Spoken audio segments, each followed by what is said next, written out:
सभी विद्यार्थियों को राधे राधे। आशा है आप सभी कुशल मंगल होंगे। मैं सुप्रिया कश्यप और वरदान आईएएस पर आपका स्वागत है। विद्यार्थियों, आज आपकी क्लास 12th की पॉलिटिकल साइंस का 5th चैप्टर स्टार्ट होगा, जिसका नाम है समकालीन दुनिया में सुरक्षा। तो आइए बिना समय की बर्बादी करते हुए चैप्टर को स्टार्ट करते हैं।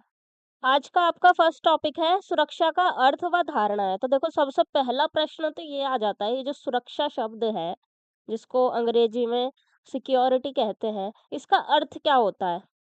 ठीक है, सबसे पहला क्वेश्चन तो यही आ जाता है, राइट? तो देखो, मानव जीवन या फिर देश की खतरों से आजादी सुरक्षा कहलाती है। खतरों से आजादी मीन्स सुरक्षा। ठीक है, सिंपल सा अर्थ है एक लाइन का कि खतरों से आजादी सुरक्षा कहलाती है।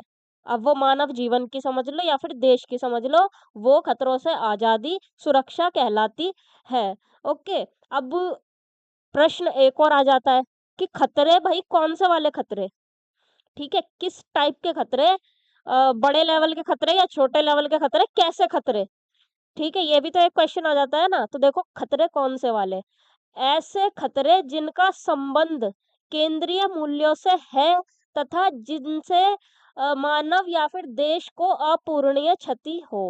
ठीक है, देखो, खतरे ऐसे खतरे जिससे ना मानव को या फिर देश को, ठीक है, अपूरणीय क्षति हो। क्षति मीन्स नुकसान, अपूरणीय मीन्स जिसकी भरपाई ना करी जा सके। ऐसा नुकसान जिसकी मानव या देश मानव या देश का ऐसा नुकसान जिसकी भरपाई ना की जा सके, ऐसे खतरे। ठीक है, और केंद्रीय मूल्य, ठीक है, जिनका संबंध केंद्रीय मूल्य से। अब केंद्रीय मूल्य के अंतर्गत क्या क्या चीजें आती हैं? व्यक्ति का जीवन, स्वतंत्रता, देश की एकता, अखंडता, संप्रभुता व स्वतंत्रता। तो इन चीजों को देखो, व्यक्ति के जीवन को खतरा होना चाहिए तो खतरा, ठीक है, स्वतंत्रता को, व्यक्ति की स्वतंत्रता को खतरा होना चाहिए तो खतरा है, देश की एकता, अखंडता, संप्रभुता या फिर स्वतंत्रता को खतरा होना चाहिए तो खतरा है। इन चीजों को, ये जो मैंने बताई ना आपको, व्यक्ति का जीवन, स्वतंत्रता और देश की एकता, अखंडता, संप्रभुता व स्वतंत्रता, इन चीजों को ऐसी क्षति पहुंचा दी जाए, ठीक है, जिसकी भरपाई ना की जा सके, ऐसा नुकसान पहुंचा दिया जाए, तो वो चीज खतरों की श्रेणी में आएगी। ठीक है, तो देखो, अगर आप कहेंगे कि हम खेलते खेलते गिर जाए और हमें चोट लग जाए तो वो खतरा नहीं, देखो वो इस खतरे की श्रेणी में तो वो नहीं आएगा। सब्जी काटते काटते उंगली में जरा सा कट आ गया, चाकू से लग गया जरा सा, तो वो भी एक खतरे की श्रेणी में, इस वाले खतरे की श्रेणी में नहीं आएगा। ठीक है, तो देखो, सुरक्षा का अर्थ क्या होता है? खतरों से आजादी सुरक्षा कहलाती है। मानव जीवन की और देश की खतरों से आजादी सुरक्षा कहलाती है। अब किस टाइप के खतरे? जिनका संबंध केंद्रीय मूल्य से है, जो केंद्रीय मूल्य को ऐसा नुकसान पहुंचा दे कि जिसकी भरपाई ना की जा सके। ठीक है, ऐसे खतरे। ये तो हो गया आपकी सुरक्षा का अर्थ। अब चलते हैं धारणा पे। ओके, अब आ जाती है सुरक्षा की धारणाएं। ठीक है, तो देखो, ये जो सुरक्षा की जो धारणाएं है ना, इनको दो पार्ट्स में बांटा गया है, दो भागों में इनको विभाजित किया गया है। पहला आपका आ जाता है पारंपरिक धारणा, दूसरा आपका आ जाता है गैर पारंपरिक या फिर अपारंपरिक धारणा। दोनों में से कोई सा भी शब्द कह लो, एक ही बात है।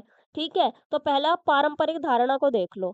ठीक है, इसमें ना बाहरी खतरों को शामिल किया जाता है, और उदाहरण के लिए किसी दूसरे देश का आक्रमण।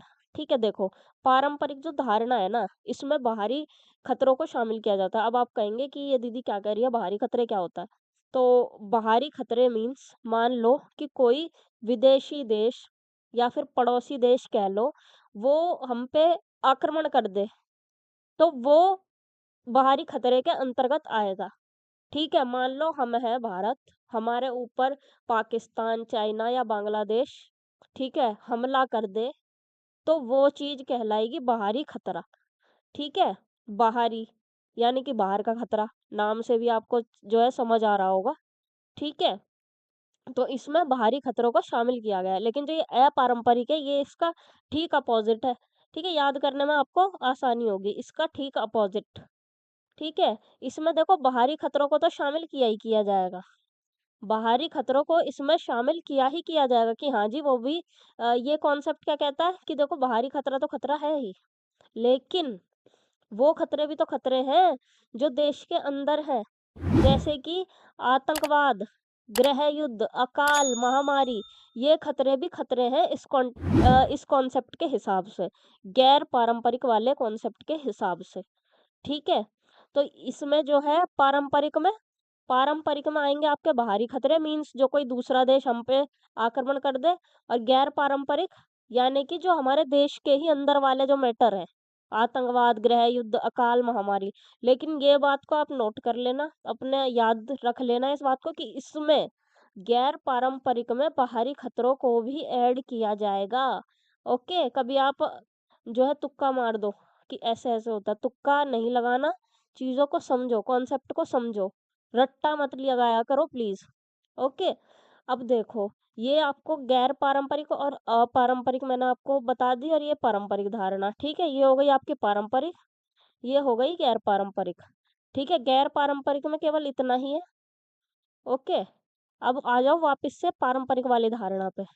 ठीक है, देखो ये जो पारंपरिक जो धारणा है ना, इसको भी दो पार्ट्स में डिवाइड किया गया है, इसको भी दो भागों में विभाजित किया गया है। पहला आपका आ जाता है बाह्य सुरक्षा, दूसरा आपका आ जाता है आंतरिक सुरक्षा। ओके, बाह्य सुरक्षा में सैन्य खतरे को ज्यादा खतरनाक माना जाता है। इसमें कहा गया है कि देखो, ये जो सैन्य खतरा होता है ना, मीन्स कोई दूसरा देश हमारे ऊपर आक्रमण कर दे, इस कॉन्सेप्ट में उसको ज्यादा खतरनाक बताया गया है कि ये चीज ज्यादा खतरनाक है। बाह्य सुरक्षा वाले कॉन्सेप्ट में सैन्य खतरे को ज्यादा खतरनाक बताया गया है। ठीक है, इसमें खतरे का स्रोत, है ना, खतरे का स्रोत दूसरा देश होता है। ठीक है, कोई और सा देश होगा, कोई पड़ोसी देश या फिर कोई और सा देश। ठीक है, वो होगा, जैसे भारत के लिए मान लो, अ, ऐसी एग्जांपल के लिए कि चाइना, पाकिस्तान, बांग्लादेश, ब्रिटेन का, है ना, कोई भी देश ऐसा, कोई दूसरा, कोई अदर देश हो सकता है बाह्य सुरक्षा में खतरे का सोर्स।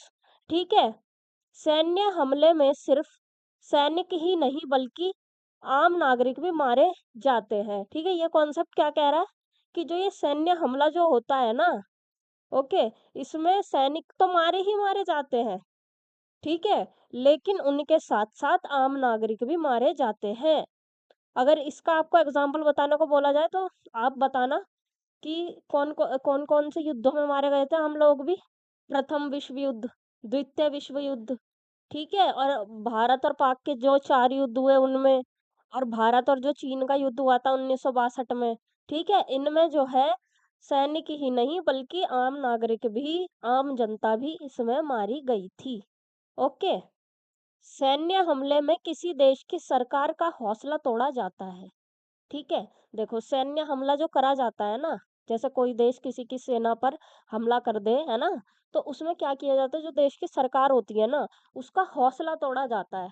ठीक है, अब देखो, जब चीन ने हमारे ऊपर हमला किया था 1962 में, तो उस समय के अकॉर्डिंग चीन और भारत का कंपैरिजन किया जाए तो चीन काफी पावरफुल था और चीन के सामने भारत काफी कमजोर था। ठीक है, तो इससे क्या हुआ, जब चीन ने हमारे ऊपर हमला कर दिया, तो भैया सरकार का हमारा हौसला तोड़ दिया। ठीक है, सरकार को होपलेस किया गया। अब वो कैसे मैनेज करें, है ना, देश संभाले, विकासशील देश था हमारा उस समय। ठीक है तो अभी भी विकासशील, पर अभी विकास हमारा काफी तेजी से चल रहा है। ठीक है, तो उससे हमारी सरकार का हौसला तोड़ा गया और डिफेम भी किया गया भारत को विश्व के सामने कि देखो ये कमजोर देश है ना। तो इससे जो है सैन्य हमला करके किसी देश की सरकार का हौसला तोड़ा जाता है, उसको होपलेस किया जाता है। ओके, इसमें खतरा पड़ोसी देश से होता है जो कि ताकतवर हो, क्योंकि ताकतवर पड़ोसी देश की स्वतंत्रता, संप्रभुता व राष्ट्रीय अखंडता को नुकसान पहुंचा सकता है। देखो इसमें कहना क्या चाह रहा है ये जो सैन्य खतरा होता है ना, इसमें खतरे का सोर्स जो होता है वो पड़ोसी देश होता है। इसमें खतरा हमें किससे हो रहा है, पड़ोसी देश से होता है सैन्य हमले में। ठीक है, लेकिन पड़ोसी देश भी कैसा पड़ोसी देश, ताकतवर पड़ोसी देश।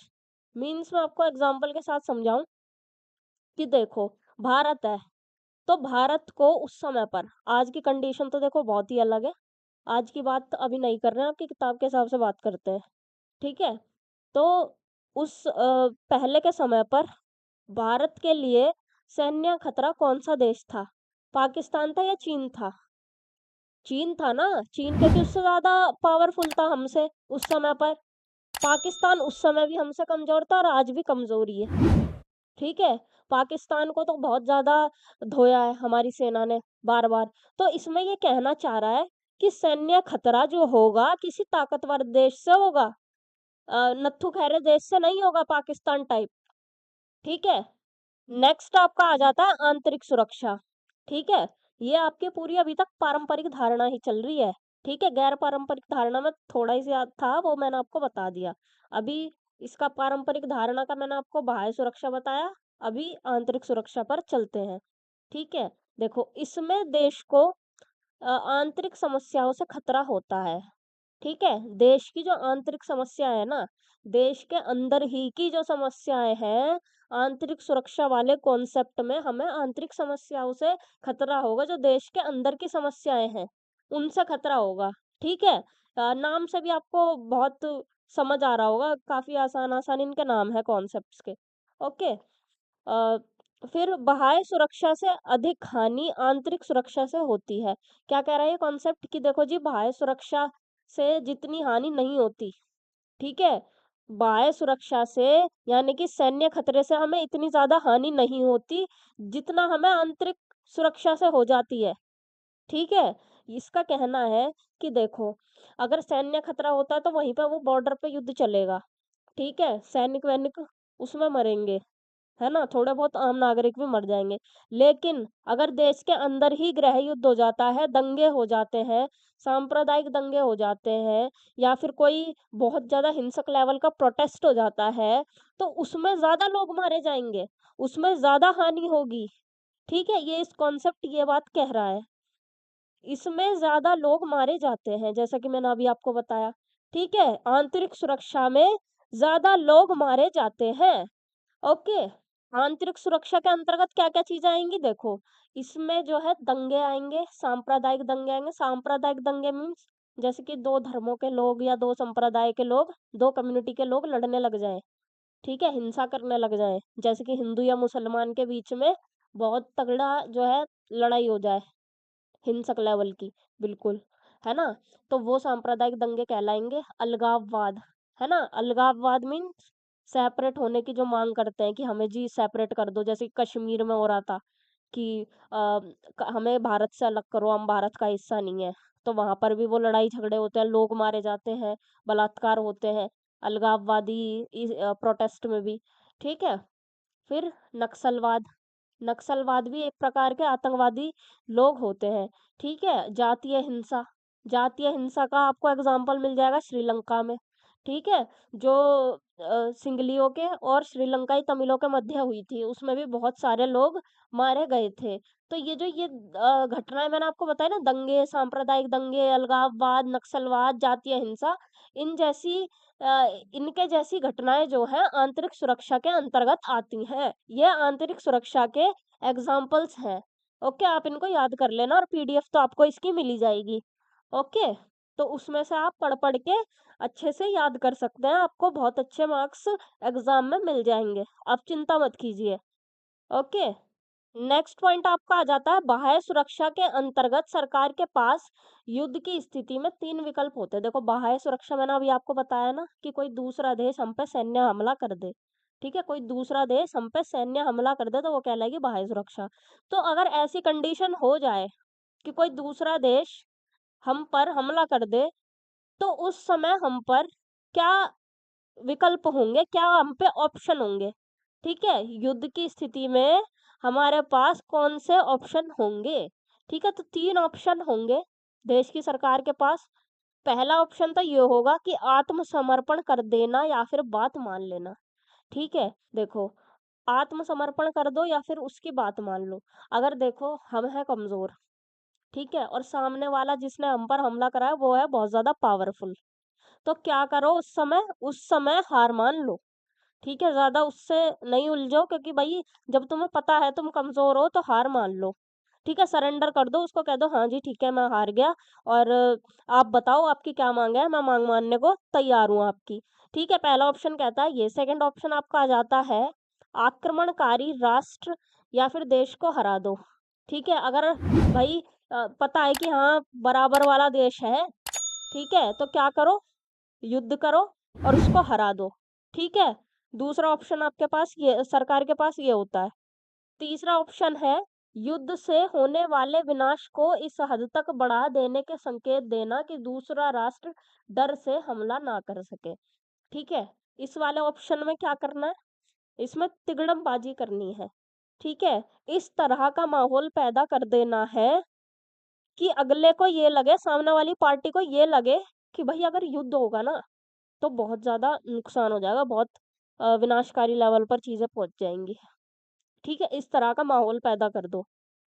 ठीक है, ये तीन ऑप्शन सरकार के पास होते हैं युद्ध की स्थिति में बाह्य सुरक्षा के अंतर्गत। ठीक है, नेक्स्ट पॉइंट आपका आ जाता है बाहरी सुरक्षा के उपाय। बाहरी सुरक्षा मीन्स कि कोई हम पे सैन्य हमला कर दे, तो उस हमले से बचने के लिए हम पहले से क्या प्रिकॉशंस लें। ठीक है, हम पहले से क्या उपाय करें। ठीक है, कि हम पे हमला हो बाद में सोचे, लेकिन उससे पहले हम क्या क्या चीजों को अपनाएं। ठीक है, ताकि हम युद्ध के लिए प्रिपेयर रहें। ठीक है, तो देखो पहला उपाय आ गया आपका अपनी सैन्य शक्ति को मजबूत करना। ठीक है, पहला उपाय क्या कहता है, ये बाहरी सुरक्षा का उपाय, कि अपनी सेना को ना मजबूत करो। ठीक है, अपने सैनिकों की संख्या बढ़ाओ, उसमें शक्तिशाली जवानों को भर्ती करो और अच्छे अच्छे उसमें हथियार रखो। ठीक है, तो इसको सैन्य शक्ति को हमें मजबूत करना है पहले उपाय के अंतर्गत। दूसरा उपाय आपका क्या कहता है, युद्ध के लिए सदैव तैयार रहना। ठीक है, दूसरा उपाय ये कह रहा है कि देखो इंतजार मत करो कि कौन कब हम पे हमला करेगा तो तब हम युद्ध के लिए तैयार होंगे। इंतजार नहीं करना, हमेशा युद्ध के लिए तैयार रहना है कि भैया हम पर कोई भी कभी भी हमला कर सकता है, तो हम युद्ध के लिए हमेशा तैयार रहें। ठीक है, दूसरा ऑप्शन आपका ये कहता है, सॉरी, दूसरा उपाय आपका ये कहता है। तीसरा उपाय आपका क्या कहता है, शक्ति संतुलन स्थापित करना। ठीक है, शक्ति संतुलन स्थापित करना मीन्स कि हमको जिस पर शक है कि ये देश इन फ्यूचर हमारे ऊपर हमला करेगा, या फिर जो हमारे आसपास वाले देश हैं, आस पड़ोस के जो देश हैं, हम अपनी शक्ति को उनके बराबर ले आए और फिर हो जाएगा शक्ति का बैलेंस। जब हम उनके बराबर आ जाएंगे तो शक्ति का बैलेंस हो जाएगा ना, हम उनसे कमजोर नहीं रह जाएंगे। तो जब हम शक्ति का बैलेंस कर देंगे तो फिर वो अगला भी सोचेगा ना कि भाई ये मेरे को बराबरी की टक्कर दे सकता है, अगर मैं इससे युद्ध करूंगा या मैं इस पे हमला कर देता हूँ तो हो सकता है मैं भी हार सकता हूँ। तो वो हमला करने से पहले सोचेगा जब हम शक्ति संतुलन स्थापित कर देंगे। देखो मैं इसको आपको एग्जाम्पल से समझाने का प्रयास करूं। जब चाइना ने 1962 पर हम पर हमला किया था, तब हम चाइना के अकॉर्डिंग थे कमजोर। ठीक है, ना हमारे पास उस टाइम परमाणु था। ठीक है, तो चाइना ने हम पे हमला कर दिया, सोचा कि कमजोर देश है, क्या उखाड़ लेगा मेरा ज्यादा से ज्यादा। लेकिन तब तो चलो हो गया जो हो गया। आज की तारीख में हमारे पास परमाणु है, हमारे पास बहुत मजबूत और विशाल सेना है, रफेल जैसा हमारे पास विमान है। ठीक है, आधुनिक आधुनिक किस्म के हमारे पास हथियार हैं। तो भाई चाइना भी आज के समय पर हमें आंख उठा करके नहीं देख सकता। ठीक है, वो भी हम पर हमला करने से पहले 100 बार सोचेगा, और पाकिस्तान तो खैर स्वप्न में भी नहीं सोच सकता अपने पंगा लेने की। ठीक है, पाकिस्तान तो स्वप्न में भी नहीं सोच सकता कि भारत से हम पंगा लें। तो ये क्या किया भारत ने किया शक्ति संतुलन स्थापित कर दिया। ठीक है, अपने उनको बराबर कर दिया, चाइना के बराबर उसने कर दिया। ठीक है, तो इसको कहते हैं शक्ति संतुलन स्थापित करना। ठीक है, चौथा उपाय आपका आ जाता है गठबंधन की नीति अपनाना, अर्थात संधि या समझौता करना। ठीक है, देखो पहले के अकॉर्डिंग बात करते हैं, वर्तमान के अकॉर्डिंग बात नहीं करते। ठीक है, देखो जैसे पहले की बात है, भारत था, नेपाल हो गया, भूटान हो गया, श्रीलंका हो गया। ठीक है, अगर पहले भारत नेपाल से, भूटान से और श्रीलंका से संधि कर लेता, ठीक है, या समझौता कर लेता, या गठबंधन की नीति को वो अपना लेता, तो क्या होता, शक्ति बढ़ जाती।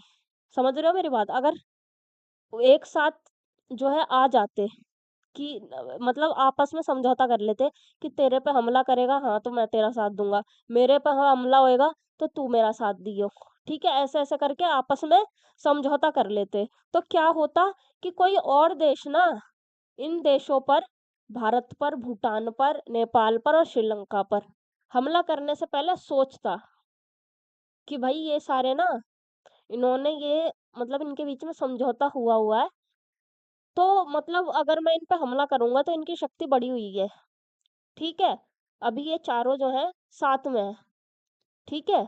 तो ये होती है गठबंधन की नीति, अपने जो है आस-पास के देशों से दोस्ती कर लेना, ठीक है? सीधी लैंग्वेज में मैं आपको बताऊँ तो, ठीक है? तो आज के पार्ट में केवल इतना ही, आगे का हम नेक्स्ट पार्ट में देखेंगे। अगर इसमें आपको कोई भी बात समझ ना आई हो, कोई डाउट रह गया हो मन में, ठीक है? तो आप अभी कमेंट सेक्शन के माध्यम से पूछ सकते हैं या फिर बाद में मुझसे कॉन्टैक्ट करके सोशल मीडिया के माध्यम से आप पूछ सकते हैं बेझिझक। आपका डाउट क्लियर करवा दिया जाएगा। ओके? अगर आपको ये वीडियो पसंद आई हो तो इसको लाइक कीजिए, कमेंट सेक्शन में अपना रिव्यू दीजिए, अपने दोस्तों के साथ इसको शेयर कीजिए और वरदान आईएचएस को ज़रूर सब्सक्राइब करें और बेल आइकन को याद से प्रेस कर लें ताकि वीडियो का नोटिफिकेशन सबसे पहले आपको मिल सके। आप हमें टेलीग्राम, व्हाट्सएप और इंस्टाग्राम पर भी ज्वाइन कर सकते हैं। नोट्स आपको इसके टेलीग्राम पर प्रोवाइड करवाए जाएंगे पीडीएफ की फॉर्म में। ये हमारा सोशल मीडिया हैंडल है, हालांकि इसका लिंक आपको डिस्क्रिप्शन में भी मिल जाएगा। तो मिलते हैं इस चैप्टर के नेक्स्ट पार्ट में, तब तक के लिए स्वस्थ रहिए, पढ़ते रहिए। जय हिंद, जय भारत, राधे राधे।